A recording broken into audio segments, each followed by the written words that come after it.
This is your Apex Legends Global Series Summer Circuit Playoffs recap. I'm Kate, and let's get into it. We jump right into our Americas tournament early on, where complexity shows us that you don't have to necessarily win big games as long as you're staying consistent. Complexity only finishes second in both of the first games, but they jump out to a massive point lead as both of those matches were riddled with kills, especially in Game 2, where only Monsoon and Reptar as a duo slay out and pick up a massive 6 kills after losing iShiny. High kill games seems to be the strategy of a couple teams throughout this tournament. Aim assist may not have gotten the start they wanted, but they finally warmed up in Game 5 as they find themselves in quite the cliffhanger. Despite them being in an awkward spot, they happen to take out teams such as NRG, parts of TSM and 303, as well as they complete a massive 22 kill win late into the tournament. The last game of the tournament starts out rough for CLG as they are on match point threshold with complexity. Madness with a really cheeky portal gets them out of the control room and into the action without Liquid noticing right above them. Liquid drops down after knocking out complexity to take on aim assist, not realizing CLG is still alive, and they follow suit right behind them to clean up the mess and take home that third online tournament for CLG. We have our Apex champions. Moving over to the APAC South region, our first highlight takes us straight to an ending at Harvester. LYNX still showcasing how strong Gibraltar can be on endings like this by dropping dome shields and letting the other two teams duke it out.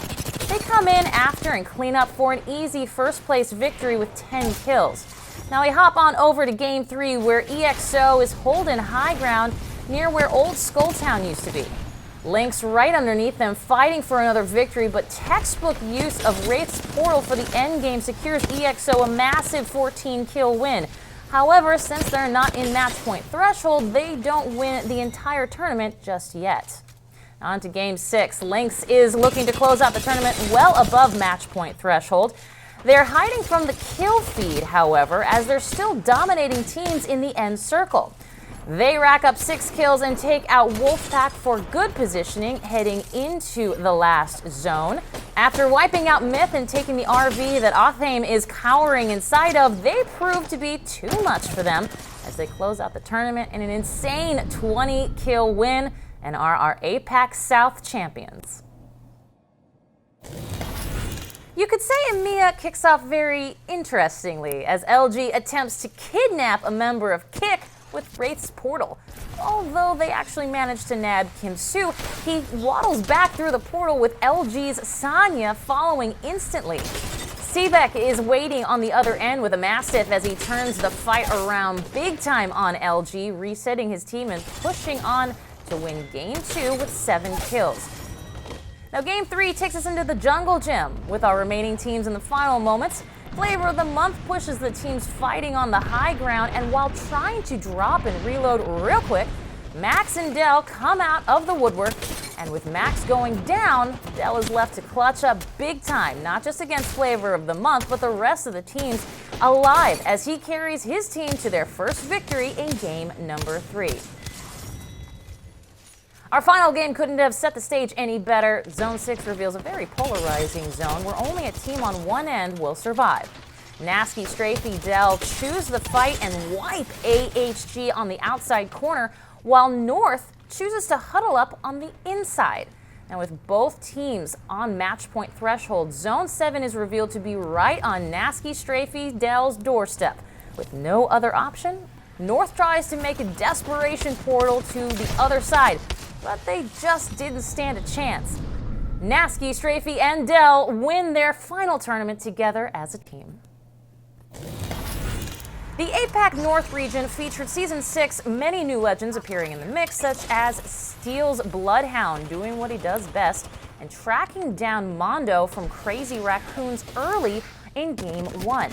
Now fast forward to the end zone where we have a standoff between T1 and LFT outside of Bloodhound's trials. However, it's LFT that has to make the move, and T1's shotguns are there to put a stop to them as they start their tournament run with a 10-kill victory.